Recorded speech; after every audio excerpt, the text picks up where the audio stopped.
specific and pronounced and intense. The vague benefit to other people who watch these retellings of education or entertainment is entirely non-exclusive to these retellings and non-specific. First of all, in setup, we oppose these retellings in totality. We wish none of them had ever been made. Into the future, we support none of them ever being made. We think there are two likely counterfactuals that fill the, demand gap that are likely to be made instead of these kinds of retellings. The first is that we're totally happy to support entirely fictionalized depictions of the justice system. Shows like, Suits or like Beverly Hills 90210, those kinds of things, we're totally happy for them to exist. They depict the kinds of parts of the legal and justice system that I guess people have an interest in, but they're obviously not related to actual specific cases. Second of all, to the extent that people are genuinely interested in the specifics of different kinds of cases, we're happy for things like documentaries, essays about those specific cases to exist, but we don't importantly those things are factual, they're not stylized retellings. And we would know that these two counterfactuals deliver entirely the benefit of these retellings without incurring any of the harms. That's first of all, people are able to be entertained to the extent we care about that. But second of all, people can access education about the, politically important implications of these kinds of cases through other mechanisms of education and through getting things like documentaries. Two arguments. First of all, this is extraordinarily disparaging to victims, and second of all, it perverts people's preferences in a way that creates material harm. First of all, why is this disparaging to victims? The first thing I'm going to explain here is that these retellings are constructed in such a way that is offensive and reductive to the victims of these crimes. Noting that these are real victims who exist, I want to make two important points. First of all, often there is a limited capacity for victims to express input over the way these stories are told. There's no actual requirement for studio executives or producers to consult the victims of these crimes. Often the victims literally are dead. Often it's against the interests of these studio executives who want to quickly make a lot of money by quickly pumping out these kinds of retellings in exactly the way that it's profitable. There is very little capacity for victims to express any form of consent over this, or to express any input over the way these stories are told. But second of all, the victims of other similar and related crimes, noting that crimes are rarely entirely unique, the victims of other related crimes certainly don't have any input because we don't even know who they are. Studio executives don't even know who they are. They wouldn't be able to consult them even if they wanted to, which just suggests that these stories are told entirely without the consent and input of the people who they are the most important to. Why then are they likely to be told in ways that are extraordinarily offensive? The first thing to say is just that producers of these retellings have incentives to construct them in a romantic way. And that is for the reason that you have, two primary incentives as a producer or as, who are I don't know if you think it's the studio or the producer or the director. You have two incentives. The first is that you want to create something that is beautiful, that a lot of people watch, and you want the personal satisfaction and career success of creating a show or a movie that's good. But secondly, and more importantly, you have a profit incentive to make people watch it. And the problem with that is that the straightforward events as they happened, the straightforward events as they matter to victims, as they are reported in for example, legal evidence and in facts and figures, are not watchable in this particular stylized format. Yes, it's possible that they're watchable in a documentary format, or you can read about them and understand the nuance in other ways. But in these dramatized retellings that are fictionalized, they are television shows and movies, those events are not watchable in this particular format, which means you're likely to do a series of things for profit and for artistic beauty that pervert the way the story occurred, and specifically the way it occurred to victims. What does that look like? First of all, it looks like things like you just hire really attractive, famous actors to play these characters. It looks like things like you hire fucking Zac Efron to play Jeffrey Dahmer. That, of course, is disparaging to victims. When you see someone who caused an enormous amount of harm to you and the people around you, looking really hot, and seeing fucking TikTok's thirst traps of this extremely attractive actor playing this character. Second of all, you do things like embellish the character and the story. You create more it's not as watchable for this person to just be straightforwardly condemned in every episode. You embellish the character in such a way that there is some kind of character arc, often in a way that is incredibly productive doesn't measure up to the actual level of condemnation that person deserves. Thirdly, it means you exclude things to follow conventions. Not every part of the experiences that are important to the actual legal case or to the experiences of victims are directly relevant or watchable to the narrative, which just means you exclude things. But fourthly, of course, you do things like make this story aesthetically beautiful. People do not want to watch stories that are ugly. You do things like hire cinematographers and costume designers and makeup artists to make this story as physically beautiful and as watchable as you can, and that is incredibly disparaging. But second of all, studios advertise these retellings, even if you believe that they are dutiful to the actual story. They then do an entire press tour and advertising. They do things like, you know, create posters. The actors do press tours. They create trailers. They do an enormous amount of advertising. The second thing I need to explain in this argument then is what the harm is to victims. These are victims who have to see this enormous amount of media coverage. They have to, I guess you don't even have to believe that media coverage is enormous. Obviously, if you are the victim, you're probably tapped into the story that is literally about you. And that is incredibly re-traumatizing. It means that victims have to see, or at least feel like everyone is talking about something terrible that happened to them in incredibly disparaging terms. It means you have to see things that are incredibly psychologically distressing to you, portrayed in ways that are beautiful, and acted out by people that are adored and revered by the majority of the population. But it also means you have to see things like comments about, you know, people's takes about the construction of these shows, people's comments about how they feel about the character, how they feel about particular scenes. That is incredibly re-traumatizing. It feels disparaging, it feels icky. These are things you do not want to have to think about ever, that haunt you every day. And now you see Zac Efron in a beautiful costume, shot by a talented cinematographer portraying these things. Why should you weigh this harm particularly highly? First of all, we would suggest that it is just immoral to allow people to derive this kind of visual pleasure and entertainment from other people's suffering.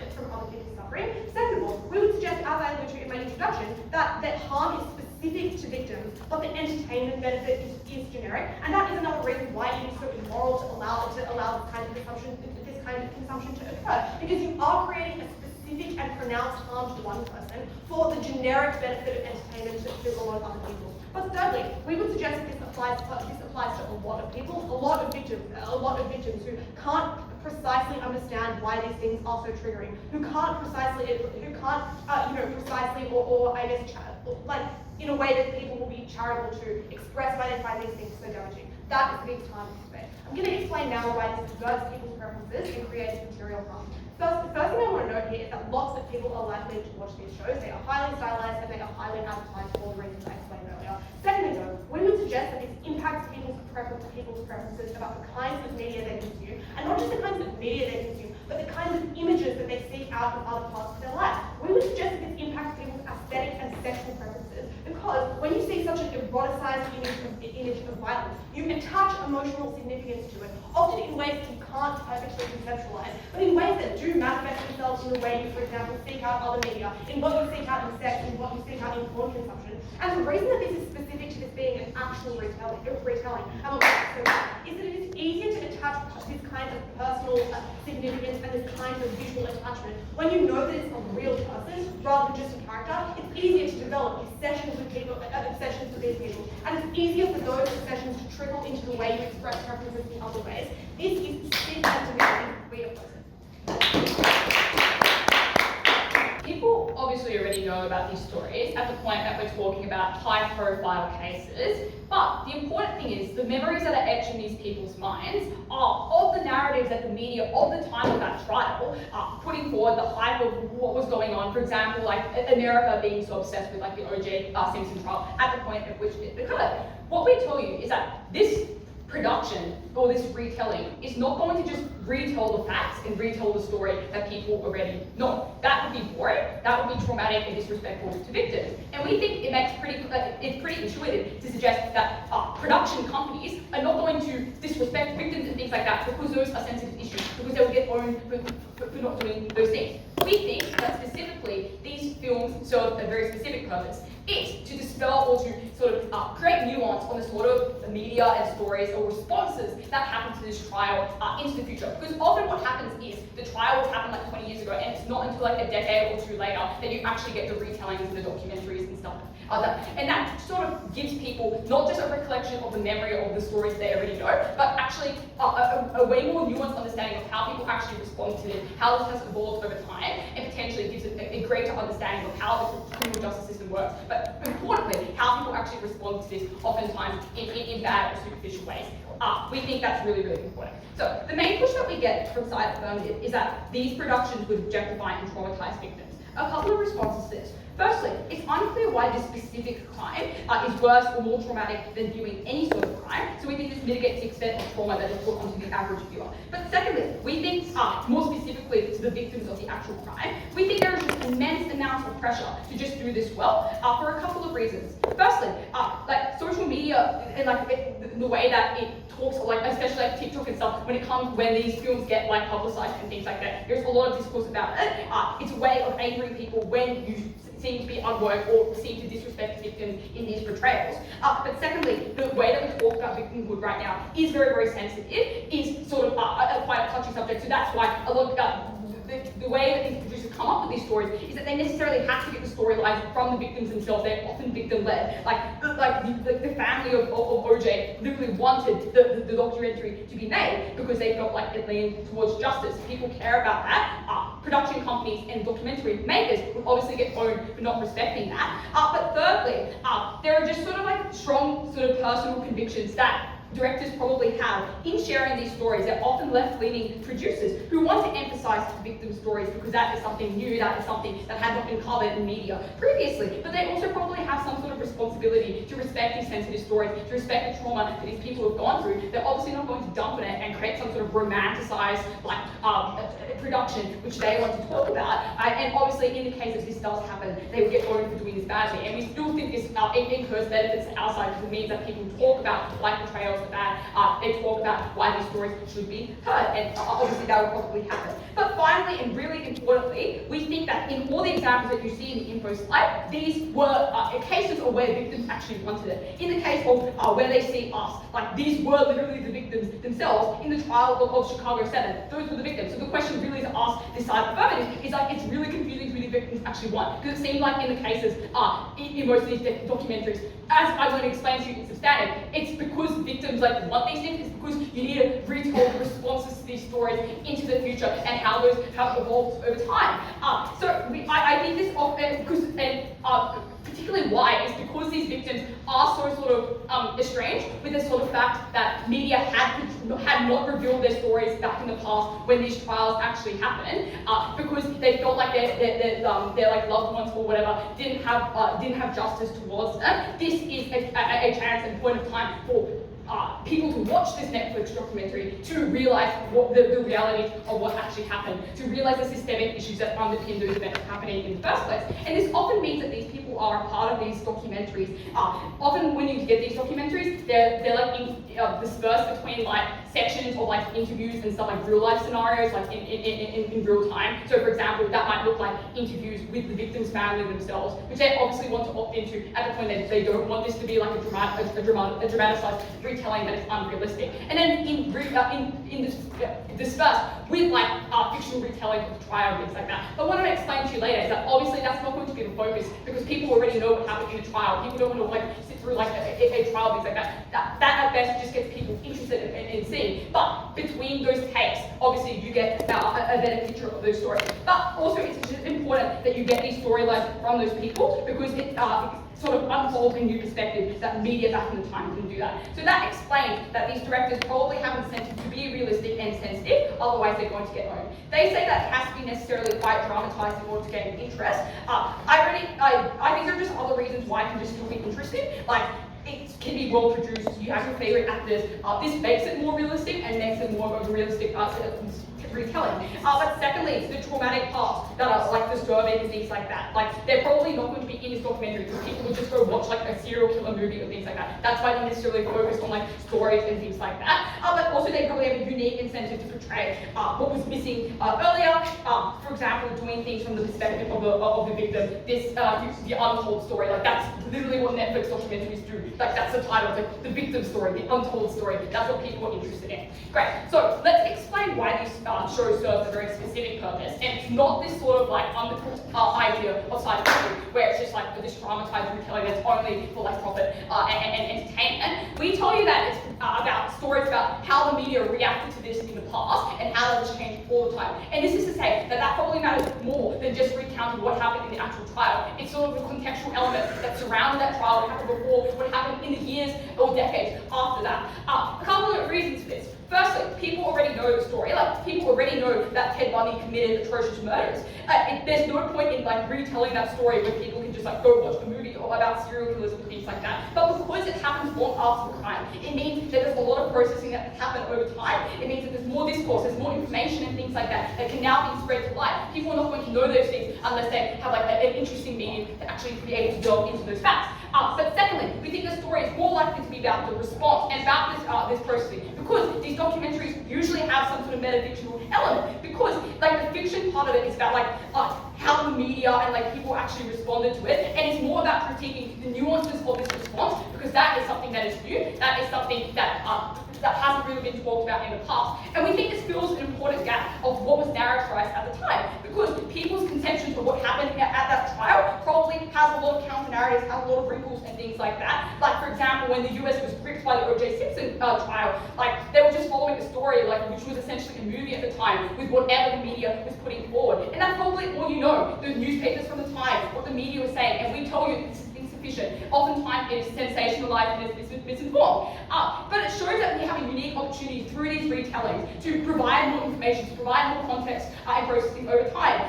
Because especially in a fictional passage, it becomes way more interesting, it becomes alluring. It's lifelike, you see recognizable actors and faces, that is good. But we think that art should be doing all these things. Like, these are issues that gripped like the entire America. It's high stakes, it's telling about human nature. There have to be high profile cases for art to serve this purpose, because it's a desire now to look at these events, to understand how these narratives have shaped the way society has formed, how we've grown, and things like that. Like, that means that a white American can now actually learn the big miscarriages of justice and things like that towards black Americans. Therefore, yeah, proud to be here.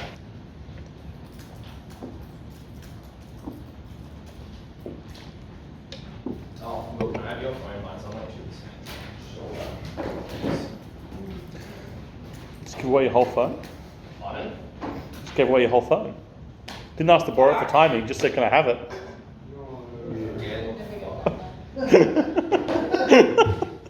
Nah, it's being recorded. Okay. Starting a speech in 3, 2, 1.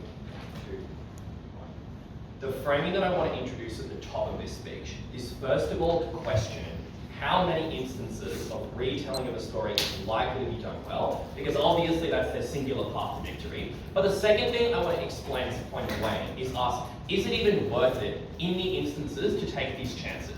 Because obviously if there's been a huge amount of time between the event and the retelling as they describe, to process this information, for people to move on, to compartmentalize this and to distance themselves as they describe, was it horrific, was it confusing instance that may not have been reported on, then what we suggest is that even if you believe that the circumstances that they're describing are correct, which is that some victims are getting a more favourable reinterpretation of that story that wasn't offered at the time, we would suggest that appealing to that group of people and that benefit is necessarily not as important, given the distance from it and given the amount of separation and time people have had to process it, the way that they've built their life around moving on from that, compared to the way they explain that this harms victims. And given that the metrics that both teams use is the same, which is helping victims, this speech will explain then on the intensity of the benefit that you afford to victims, we win, and it will also explain on the number of victims that are helped, we win. So, let's start by asking, how are these shows retold? I guess the key piece of context from this team is that since these events have already happened, you are likely to explore perspectives that were not offered at the time, and since the perspectives offered at the time are often quite sensationalized, this will mean a more nuanced reinterpretation of how things are done. The first thing that I would point out is that in many instances it is unclear that people, like film studios, are willing to do a huge reinterpretation and nuance for the reasons they describe, and that's because there's been a significant amount of time, it was a high profile case, and that requires a lot of additional effort and complexity, rather than taking a few ideas from a case where someone is a clear villain, where you know that people are already interested, and just shipping that, which is a far more safer artistic vision that you know people are more likely to buy into because they resonate with the story. And their response to this is to be like, people won't find it interesting. But by their own analysis, not only has there been a huge separation in the amount of time, but people also like have this latched on into like the cultural zeitgeist. Like, I don't know, like for people in South Africa, if there was like a story about like the Oscar Pistorius case, we would suggest that the majority of people would watch that independent of whether or not the show was told in a nuanced way. And given that people already have a preconceived idea of what the show should be saying, it is a huge risk for the majority of directors to explore this in incredible depth, nuance, or controversy in the way that they would describe. We suggest that the median director does what we suggest, which is an overly dramatized, unfair, or poor characterization of events that is simply seeking to dramatize and play into notions about these characters that people already believe. But the second thing to point out here is just that, like, actually, you know, I think that's sufficient. So, that I think deals with the idea that directors are always, in the majority of instances, going to produce this content well.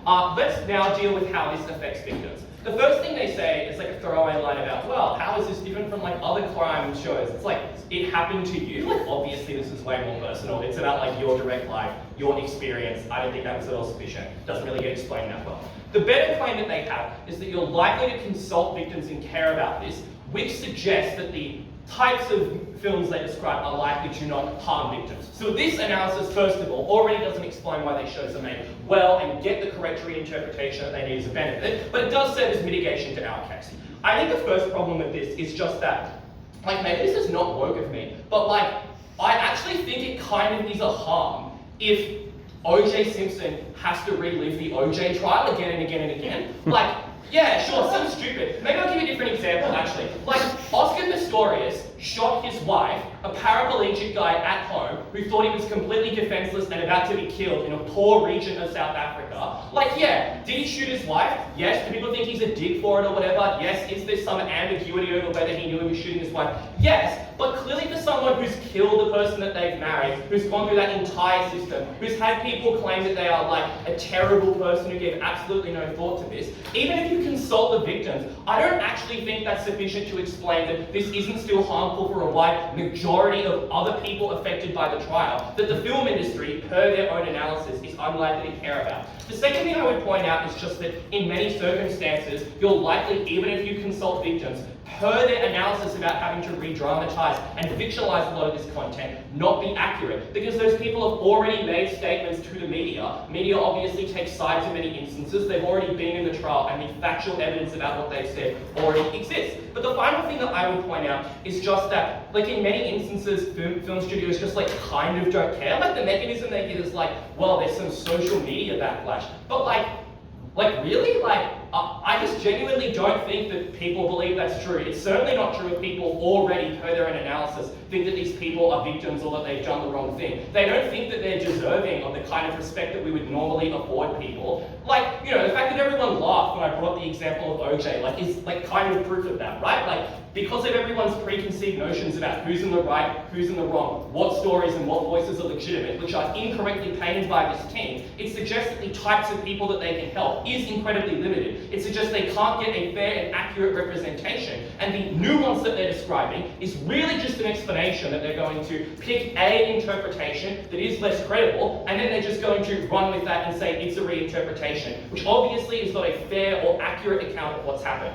Which would suggest that all of our benefits accrue, right? Like, so far in the debate, all they've said is that sometimes victims will feel good about this because it will be accurate. But we've demonstrated that, first of all, there are harms to people involved in the case regardless of whether or not this is accurate, for whom they don't seek consent. And per Kat's own analysis, this is a huge invasion of their privacy, their psychological, well-being, and sets them back years, for example, of therapy, which suggests that even if they prove their first claim that they're helping victims, that's insufficient. But I've also, at this point in the speech, explained why it just means that in many instances, they don't care about victims, they aren't able to accurately represent those concerns because of the way that the story has previously been constructed and what people already believe. And I would argue, at this point in the debate, if you're having trouble weighing up between the incentives to care about victims versus the incentive for this to be commercially viable, viable. I think a commercially viable route is like clearly the one you cited with. Like you have to justify this project and the script in advance to executives. You have to get funding for this. You have to be able to market it in a way and like show it to test groups of people that show it will be successful. Which just means the more radical, the more of an interpretation that might be in the interest of victims that is not that they say isn't reported well and not what people already believe is incredibly unlikely to occur. Which establishes then that the number of instances where they do something actually good for a victim is really, really small. And the next thing I would point out then is the framing I give at the top of this speech, which is in those instances, like, why bother? Like, people have had years to move past this. They've explained it to their friends. They don't need media and organizations constantly interviewing them about this, pestering about it, having people poke holes in questions and see everyone dive into their personal affairs. Which then suggests that people don't need this in order to seek, like, they don't really need this in order to move on or to feel fulfilled, right? So, I just genuinely don't think that there's much of a case here. Like, there's no impetus for their policy. It doesn't help people in the majority of circumstances, which would suggest that per their own metric, we win. Yeah, there you go.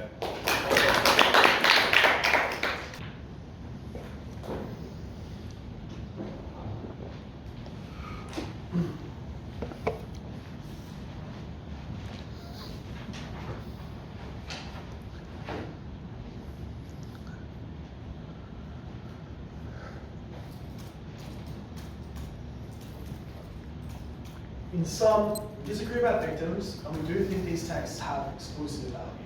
The exclusive value we think they have, and I'll get to this in more detail later, is we think they have a metafictional value, which is why they have to be about high-profile cases that will be in the public memory.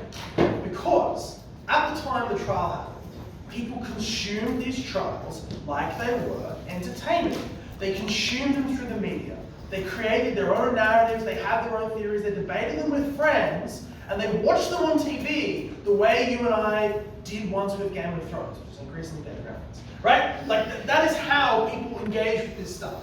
And these shows are about the fact, they're not stories about the events, they're stories about us as storytellers, they're stories about the way in which we consume stories and consume other people's lives as stories. That is the exact, like, in the People vs. OJ Simpson, they make regular reference to the fact that one of OJ's lawyers is Robert Kardashian, whose children are the Kardashians. Like, there is a direct link they're trying to make between the culture of celebrity that exists now and the culture of celebrity that began then. Like, that is a deep thematic, they're deliberately trying to create that link there. They're deliberately trying to open and question that. That is a metafictional value this up. You can't just say, like, oh, Suits would do this. Suits can't do this. This is particular because it's about how we consume this kind of stuff. These are not TV shows typically about the crimes. They are shows about the trials, about the high-profile trials, and the way in which they are high-profile. Side Affirmative fails to understand this, that's why they lose. I'm going to talk first about victims and kind of talk through that. I'm going to examine their kind of alternative ways in which victims would talk about this stuff. And I'll explain what shows often the best opportunity victims have to talk about what's happened to them and why we should then allow that to occur. Then I want to discuss why these stories are valuable, why these shows are worthwhile artistic properties that do things that other forms of art can't. Firstly, let's talk about victims. The first thing that this affirmative team forgot to do when they walked into prep was they forgot to remember that these victims are the victims not of a crime, of an incredibly high-profile crime, which is why everyone in the country had an opinion about them and their sex life for several months, right? Like, they often have a series of incredibly bullshit narratives that fly around them for the rest of their lives because people consume these trials like they were candy, which is why when Second Affirmative is like, I don't see why they want to talk about it again. It's often because they need to set the record straight. It's often because they don't have an audience. Like, listen, like, I would point out, like, the alternatives that we have for set the record straight, right? Like, these are not people who are being dragged from obscurity by these shows. These are people whose lives have already been ruined by the media, and therefore the question we need to ask is, like, do these shows allow them and give them an opportunity to try and set the record straight?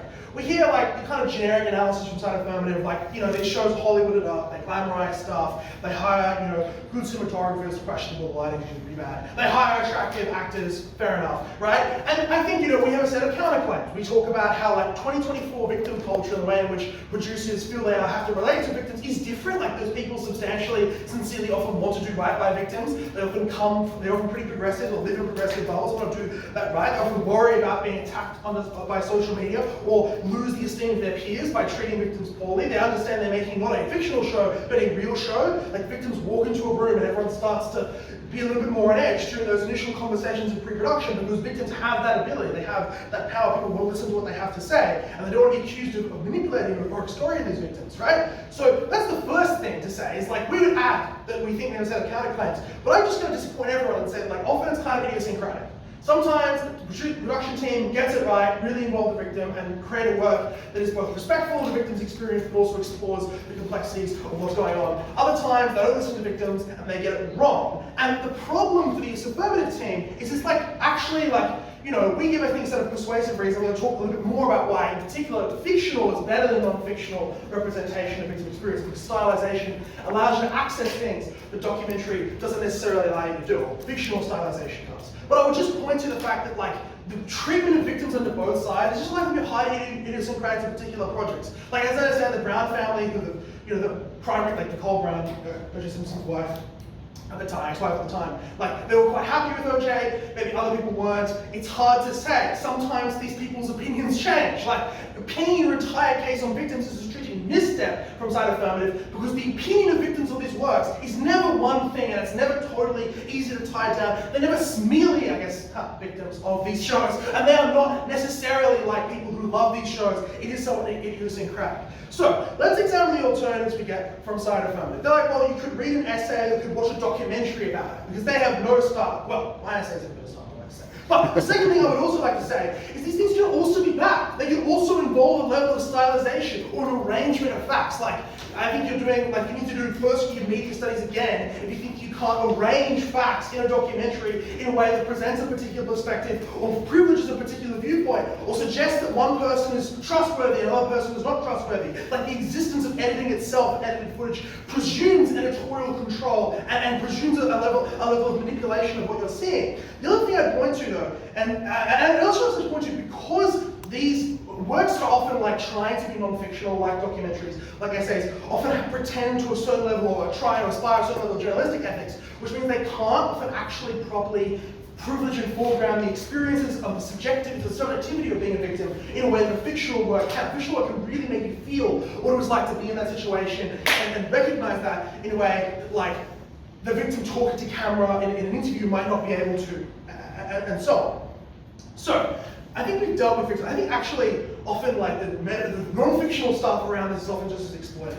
But let's talk about the metafictional value. Jade does a really good job, so I'm kind of rehashing a bit. But the reason, like, the usual life cycle for this sort of stuff is there's a high-profile trial. So one of the nation's finest journalists writes a giant book about it a couple of years later. That gets published. It sells pretty well. And they option it into a miniseries because the events around the trial, for example, in the OJ case, like all the prosecutors, or in the Ted Bundy case, the fact that he was kind of like attractive, and or vaguely attractive at least, kind of quote white boy attractive, that was interesting. Like, there was a set of things, because the reason these trials become high profile is because they're like these like strange objects that reflect all these different parts of our society off each other, and people become really fascinated with them, and the media around the trial becomes about how we're fascinated with them, I think, in a really interesting and artistically valuable way, which is why it's important they're actually that profile. But the other thing is, because they actually are about the real criminal justice system, not the criminal justice you'd see in Suits, or not the criminal justice you'd see in Blue Bloods, which is straight up propaganda, and what most people watch when they watch media about the criminal justice system. They actually have to do with the nitty-grittiness, the complication of real life, the prickliness, the fact that, people don't understand how bureaucratic things can be, they don't understand how inconsistent things can be. People just often don't grasp that it's possible for a cop to lie, understand, like that sort of stuff is stuff that people actually often don't have very much awareness of, and the kind of media they want to support people watching, which is the stuff that is totally bland, entirely made for commercial purposes, completely gutted of any critical or interesting content. That's the sort of stuff that people are left to consume the alternative, because on the outside, they watch media, which is yes popular and exciting and gets them interested and gets them involved, is clammed up I think probably at some level, but at least gets to think more interestingly and critically about the criminal justice system, can only be a good thing. Look, this form of art is valuable precisely because it's about high-profile events, it's about the media's consumption of them, about our consumption of them, and the way we talked about it. It is not the case often that victims are harmed. Even when they are, I think that that value is more and more worthwhile. I'm incredibly proud of it.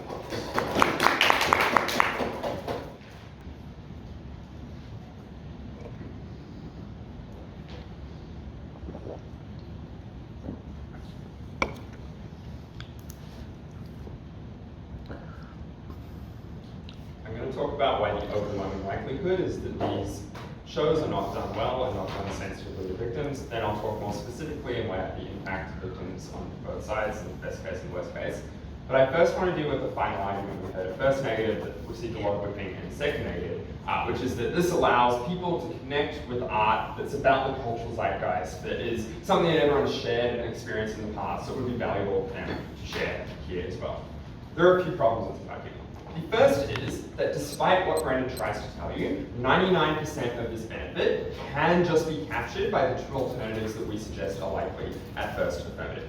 This is because the benefit of knowing about a specific thing that happened and sharing an experience about that can just be understood in a documentary. It is deeply, deeply unclear to me why you need to have Zac Efron playing the main criminal to have people understand and critique the way that the media influenced that trial at the time and do all that as well. But if you want the alternative benefit of potentially everyone understanding a really important story that humanizes victims, like you can have a fictional story that does like 99% of the same job as that. And yes, there's like a tiny percent of exclusive benefit that you only get from combining the two. But the margin of that benefit is so small that I don't think you should weigh it against any of the material we give in the debate.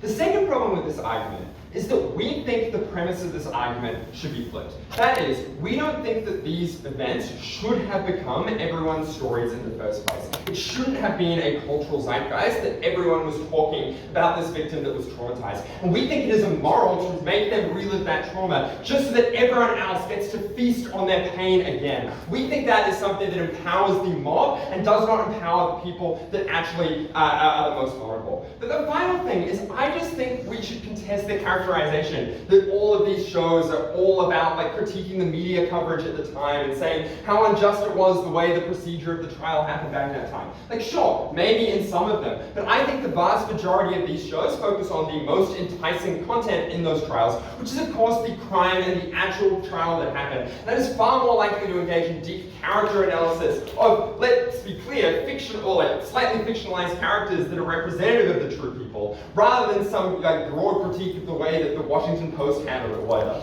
I just think it's more likely that the focus is on those victims, and then you enliven all the harms that we have, you don't get their benefits. So that argument is out. Let's talk about why it is done well, or why it's not done well. I'm not going to recap the mechanisms we give you. I think they're clear, I think they are obvious. What are their claims? The first thing they give us is a series of mechanisms to suggest there is accountability on the producers of these shows, so they won't do anything that traumatizes victims. They say there is social media backlash. They say that, well, nowadays people are sensitive to the interests of victims because there's been campaigning about it. And they say, well, maybe these directors are left-wing and have personal convictions, which means that they like to support the victims. A few problems with these pushes. Firstly, in the mind of those producers, and importantly the media executives that are funding them, these incentives are far smaller than the profit incentive and the personal incentive to create good art. That is to say, the reasons that Kat gives you why this person wants to make a good story which sets them apart as a good director is more important than a respect they might have to a third-party victim that might be dead anyways, they don't have a direct incentive to care about them. But the second thing is, I just think this backlash is particularly isolated. Like, yes, there is social media bubbles where people do complain about the fact that victims are mistreated, but they're much smaller than the large true crime audience that has been growing over the past 10 years. Like, the reason we do have the shows that they're talking about that critique the fact that we focus on true crime is because true crime is so, like, ubiquitous, right? Like, it's the reason that everyone is watching these sorts of shows, is why there is now getting some countercultural critique here, but it's still overwhelmingly profitable to make those shows in the first place. The third problem is, People, your median audience, do not care about the rights of victims because this is a spectacle to them. The median voter is probably pretty sexist. They don't care about the victims of these sex crimes. They probably just don't empathize with this person because that person is a piece of fiction in their mind. They are someone that is a cultural zeitgeist. As Brendan wants to say, that is not someone they see as a real person, so they don't empathize in the same way. The second claim that they make is that, well, sometimes victims want this to happen. Like, it's a retelling of their story on their own terms. It's really important. A few problems with it. Firstly, that's not often true. Often the victims are dead. Often the victims are no longer involved in media. They want nothing to do with it because it traumatized them so badly. It's unclear to me why there's any structural reason why that would be true. But secondly, even if this is true and a benefit to those victims, we just think this is a form of extrajudicial punishment. Like, why should it be up to the media to decide that this criminal wasn't punished harsh enough and we should get a retelling of the story? I think it's probably fair enough that the criminal justice system ended on an outcome. And maybe if that media disagrees that you did at the time, it's unclear to me why you need a specific retelling. Like, it's clearly not for the purpose of seeking justice, it's for the purpose of creating entertainment. But thirdly, this analysis requires you in every case to have consultation with the victims. I think they don't prove that benefit every time, even if they prove it some of the time. The next claim that we get from this negative team is that this allows the differentiation from the media that existed at the time of the original trial. And people already knew about that. So the harm to the victims is small, but moreover, we might get a benefit in terms of being able to reframe it. I guess the benefit I sort of dealt with already. The first problem is, the fact that it already happened doesn't mean it doesn't hurt now. It means it's double the hurt. Because you're getting re-traumatized for all those things that you've already experienced, right? Like all those death threats and stuff that you had at the time of the crime when you were the victim on the stand, you're now getting again from these random punters who didn't know about it the first time, or now being reinvigorated to care about it a lot more. And I guess the next thing is what Ben says, right? Like sometimes it's 20 years ago, no one was going to talk about it unless this show existed. And so for them, it is something that just wouldn't have happened in the alternative. But the second response I would give here is this is the fact that you need to differentiate yourself from the existing media is why they embellish the story. Like the nuance that they want to talk about is giving a human persona to the serial killer, right? Like it's making this person seem like a troubled person who actually we should understand. And that is the thing that is most traumatizing to someone who has been killed or whose family members has been killed or someone who has been raped. Like those people do not want to see their perpetrators as humans. Those people have hurt them in ways that are indescribable, and it's fundamentally offensive that we continue to create media that says to those people, you don't matter, we're platforming the story of the person that murdered and raped you. The final thing that they tell you is, well, documentaries can be bad too. In the situations where they were bad as they say, we'd oppose those as well. But what we say is there's a huge comparative difference between the amount of bad you can do with a fictional or partly fictionalized retelling to one that is entirely documentary and factual. Let's talk about weighing and the impact on victims. Because these impacts on victims are not merely reliving trauma, although that is important and something that you should give the debate on alone. There are often tangible impacts to a vast range of people. So, for instance, when you have lots of punters commenting their take on who was in the right, whether this person deserved it after all, that often escalates into people getting actual death threats. Like that actually means that people often get re-traumatized with new crimes. Then we have the analysis Kat gives you that often this just is super traumatizing to people who aren't the direct victim of that crime. That because it is a real crime that's getting fictionalized, they're much more vulnerable to being traumatized at that. But finally, we explain at Kat's speech to no response why you're more likely to create more victims in future. Because you have Kat's material about how you internalize violent behavior, you often also have copycats, right? Like people who wouldn't have heard of the story, but now think it's super cool that Jeffrey Dahmer was able to do all that. Some crazy people are more likely to do that. What are the potential benefits that they get? Maybe you get to retell a story. I just don't think the risk is worth it. I think it will always favor one side, even if you get it right. I don't think it's guaranteed to work. Then that other benefit is the reliving the zeitgeist. I honestly don't care. I think people can find other forms of entertainment. The most vulnerable people are the ones who are getting re-traumatized the most. You should vote side effect.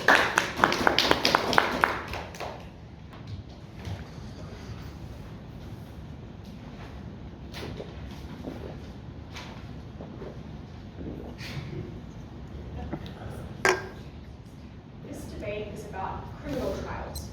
And you should keep that in mind when you judge this affirmative team, whose case is by and large a copy and paste of a stock case about true crime, which this debate is not about. Courtrooms are not naturally interesting. So what you should ask yourself is how an artist who is directing a film, writing a podcast or some shit, would choose to make a courtroom drama interesting. The assertion, to be clear, an assertion that we get from side affirmative is the way you would do that is index heavily on depicting the crime. But I guess my question then is like, how is that courtroom drama? Why would you not just make a true crime film? Why would you not just depict the crime? They have to engage with the courtroom part of this debate. And it is side negative who gives you a thorough and nuanced characterization about how an artist would go about presenting the criminal justice system in an interesting way. I will recap it for you because for some reason the affirmative team seems to have missed it. Firstly, we explained that sometimes the narrative is the criminal justice system itself. For instance, in the trial of the Chicago 7, there are no victims apart from the people who were in the trial who were accused unjustly of a conspiracy against the US government because they were anti-Vietnam War activists who were treated appallingly by the police state. The most vulnerable person there is Bobby Seale, bound and gagged in a courtroom. Come on, it is an important story that you should tell. We tell you that sometimes the narrative is the particularity of the social response to that crime. In the case of OJ Simpson, it is not true that that is just about the people who were killed and about the person who was accused of it. It is about the way that America responded to it, the way that people were afraid of race riots, the way that the structural racism within the LAPD let a domestic abuser, a serial domestic abuser, get off of a crime. Thirdly, we tell you sometimes the narrative is about the particularity of the perpetrator and what that means. Like, I actually don't understand why it's bad to show that Ted Bundy was considered an attractive man. That series does not show him to be a great guy. It asks the question, why did he get away with it? And the answer is pretty privileged. It is important to do that analysis. Their assertion, which does not make sense, is this is just about crime. We tell you there are a million ways you can make these stories interesting, and that is because you select the cases that are worth talking about, that are meaningful to people. Two things then in the speech. First on victims and second on viewers. First on victims. The first thing I want to do is just go through the series of absurd things you have to believe to credit this argument to side affirmative. And I guess the thing I want to note here is by their own setup in first affirmative, they were willing to regret the genre as a whole. Like they wish this set of text did not exist. I think there are a set of, that raises their burden, right? Like you have to believe that the problems they have with the way they present victims are true by and large of this genre.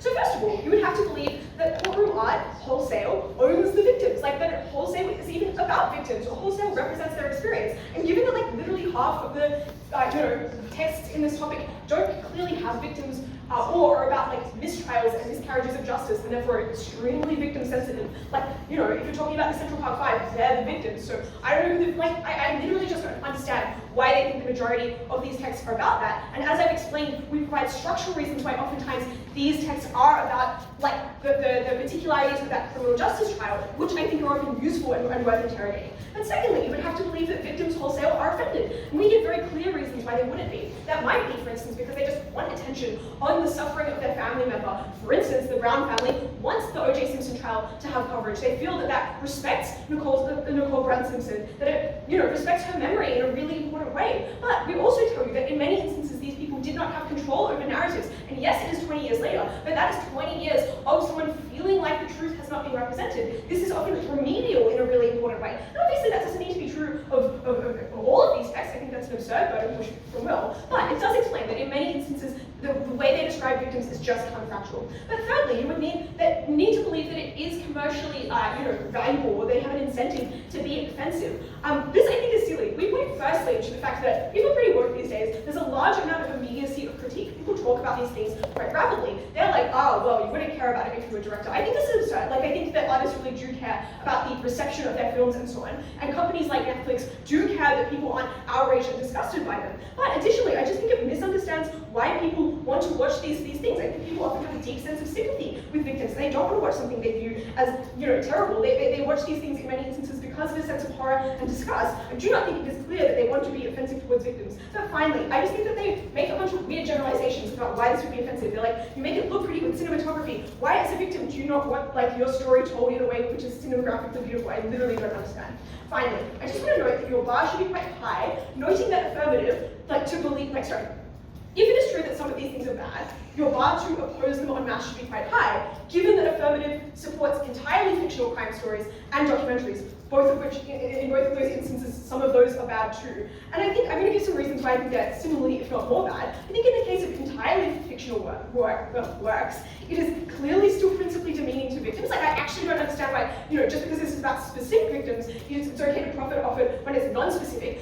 Obviously people who are being raped often relate to characters who were raped in fictional texts. They do no analysis to describe why that is principally different. But secondly, documentaries often make really bad choices, I think, about framing, they get away with it because they have a veneer of objectivity. And I think they're often more invasive because they have a bunch of journalistic commitments about, for instance, adherence to primary sources, which means I just don't think they do the work to explain their supposed comparatives are any better. And given that they don't seem willing to condemn those genres as a whole, you should be very, very cautious about condemning this, at least on the basis of victims. The next thing I'm going to do is talk about viewers. Firstly, I'm going to rebut the idea that this shapes people's preferences in some perverse way. I also just, I think even if you believe this, it is clearly insufficient to win them the debate. You cannot delete a genre just because some freaks get off on it.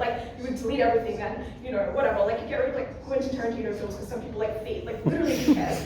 But secondly, I just think this is not true. One, it's reliant on silly examples. Secondly, it is obviously heavily critiqued, like the Ted Bundy thing. People talked about that in a way which I think was actually quite generative. And three, it is at least outweighed by discourse that is useful. It is psychologically interesting and worth talking about. That people get away with atrocious forms of violence because they are beautiful. You should talk about that. I don't know why you would erase it. Alright, the next thing I want to do is examine whether or not this is done well and constructively. Firstly, I just want to make, a quick principled appeal to suggest that this is an important and legitimate form of art. You should depict controversial and notable instances of miscarriages of justice. You should talk about the way that these things had reverberations through history, and shaped things like race relations in the United States. You should interrogate the justice system where it's deprived young black boys of their liberty. And I think when they're like, why bother? It was in the past. It is literally just pure philistinism. They do not engage with the liberatory potential of this art. Second thing I want to note is that Ben's analysis provides you with reasons to believe that artists are unlikely to select lazy reruns of violent crime in the way they describe. They're like, well, you wouldn't want to just show Oscar Pistorius in a way that people found hostile because they already have strong sets of preferences about the way that would be depicted. Yes, that is the reason why as an artist or as a studio, your incentive is to find ways to interrogate and contextualize things in ways that people find generative. They have an absurd caricature of audiences throughout the case. They're like, audiences just love to watch people be raped for some reason. That is insane. Most people, I think, are broadly sympathetic to the victims of crimes, do care about justice, but often they have not had a chance to really look back on these things and think about them critically, which means that these are opportunities to do that, something which I think people are often curious about and people often find fascinating, which is why these are such popular films.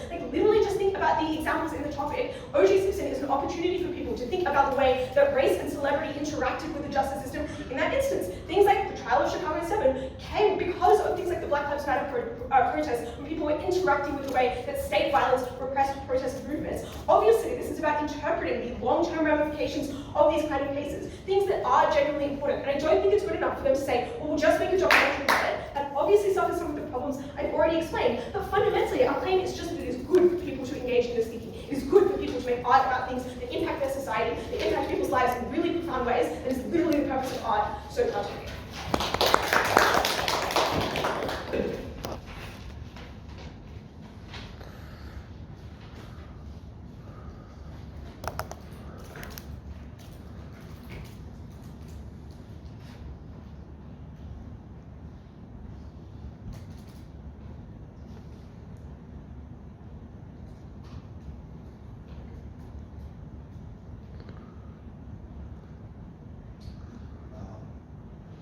I'm going to provide some commentary on this debate. I think there's a rule of thumb. I've seen it quite a few debates all the time. I reckon there's a rule of thumb. The more generic an argument is, the less successful it is. The more specific an argument is to the debate, the better it is. And I think the easiest way to understand this version of the debate that you just watched is to realize you've treated this debate, as I think it's been identified in the introduction, like a generic debate about true crime and the representation of crime. Pull out the usual arguments. These people are very successful debaters, they've won Oscars, they've made very many finals and so on. And they use these arguments and they weaponize them in all the usual ways. And the only thing that Side Negative did that really makes them worthy of winning this debate is come up with an original argument that's actually rooted in the kind of media that we're talking about, which is the media of trials. Right, I got it with me. I got it.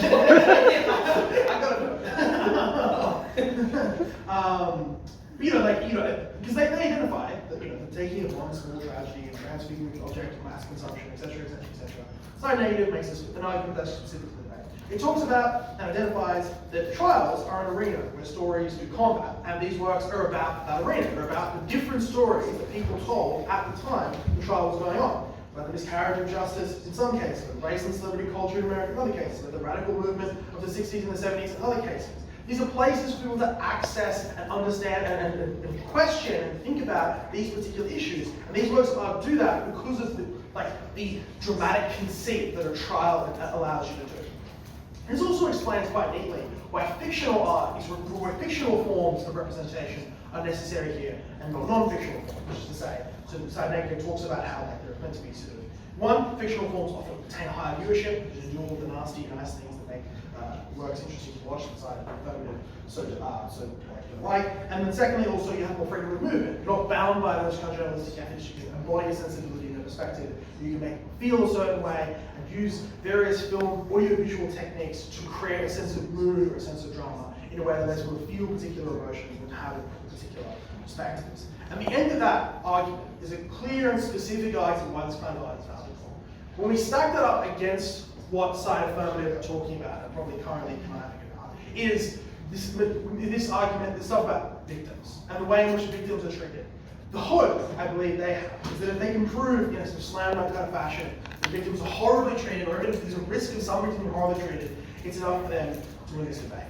But third negative provides a reasonable, provides an overwhelming, almost totalizing response to this, which just suggests that the possibility of victims being harmed is a risk in any artistic enterprise that tries to do with any discussion of violence or bad things happening or crime. And the question is, like, that is a risk that always can happen. It is something that may happen to victims, but if there is a realistic case to be made, people should engage and understand it and engage and talk with this art. But also, third negative goes through in some detail, which I'm sure you have in your notes, explains why specifically the affirmative arguments about victims aren't particularly unsubstantiated to a level we want to credit them as debate winning. So all the stuff about like why victims were mistreated, the substantive material negative level be treated well. Obviously both sides can disagree. We think we give better structural reasons about why victims are treated better. But also, and I think why victims are treated better.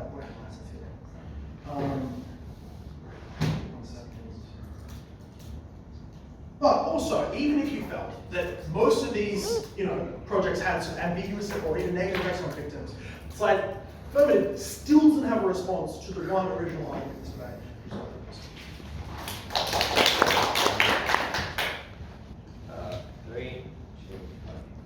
The first question I'll ask in this reply is, do we address their one exclusive argument? It seems to be based around meta-commentary and the ability to discuss these issues. I think Kat and Will provide two useful responses that explain why this is not an issue in the debate. And it's because this team seems to say the reason people care about police brutality, or whatever issue we're talking about, is because people attach it to these high-value stories and then they get involved. We suggest, earlier in the debate, that it goes the opposite way. That because people are already aware of these issues, that is why the media reports on them in the first instance. That's how they become prominent cases, and that is an explanation for why other forms of art and media and commentary that would likely be done is sufficient to engage people and is sufficient to get people thinking about these issues and acting in the ways that they would like. And I think the fact that they can't name like one tangible outcome that came specifically from a high-profile case rather than just from people being aware of these issues is indicative of that. Which I think the debate more centres around the two more important issues of what harms accrue no matter what and is this done well. Let's start with is this done well. This team provides a good set of reasons to explain why people care about victims and directors care about nuance. The problem with this is that we explain a couple of things. First of all, we explain that victims often can't conceptualize the harm. We explain that based on the processes of editing and needing to make a story dramatic, the complexity that you give to villains, the details that you choose to admit, or presenting different sides or the killer as not being completely evil, as they concede in their reply and at third negative, even in an attempt to do something good, like contextualize the different sides, can be seen as legitimization of an evil act. And the outcome of that is not to suggest that in every instance we've proven that it is likely to be done badly. Because this team suggests that there's an incredibly high bar for us to win the debate. But we challenge that consistently. Because we explained from as early as Kat that there is not a strong impetus to help these 4 in 5 cases of victims who've had a huge amount of time to move on, compared to the 1 in 5 instances where people have their lives absolutely destroyed, where they genuinely contemplate things like suicide because they are alone and no one can relate to the personal trauma that they're being forced to relive again and again and again as this goes, as this becomes viral. What that should suggest to you is that it's insufficient for this team to explain that they're helping people, given that the amount that they're helping them is nowhere near the amount that they are almost certainly, in some instances, even if it's only 1 in 10, going to set people back, particularly given that we've already explained this debate is just about victims, because all the other broad meta-commentary is clearly accessed on both sides. That should suggest to you that all we need to do in this debate, if we haven't already won, is explain a set of additional harms that you can use to weigh out this close issue. And we do that in my speech. Maybe not well, but Will ends up doing it better. Our claim is just that people's attachment to these cases, their bias and their susceptibility to things like editing, or the fact that they already think they know the facts based on the previous media coverage that they describe, means that people will likely react badly, even if they are siding with the victim. They do things like try to discredit new interpretations or justifications for certain characters. They do huge invasions into people's privacy. They, scrutinize them in the court of public opinion, and they do things like send them death threats or disturb them in their place of work or in their local communities. And we say that this is an intense harm that accrues to a variety of people that you can't always consult with, that aren't always factored in or considered, because people, when they're making this, already believe they know who they need to think about based on the inaccurate reporting that has already occurred. Which suggests that even if we only hurt victims in 1 in 5 instances, we've explained why you hurt a much more broader set of people in 5 in 5 instances. So we have a harm that always applies, that is intense, that is psychologically damaging, and we explain why the stakeholder that they spend the most amount of time weighing is held to an extent, but a small extent, that could backfire and is not worth trading off. So for those reasons, we think we win.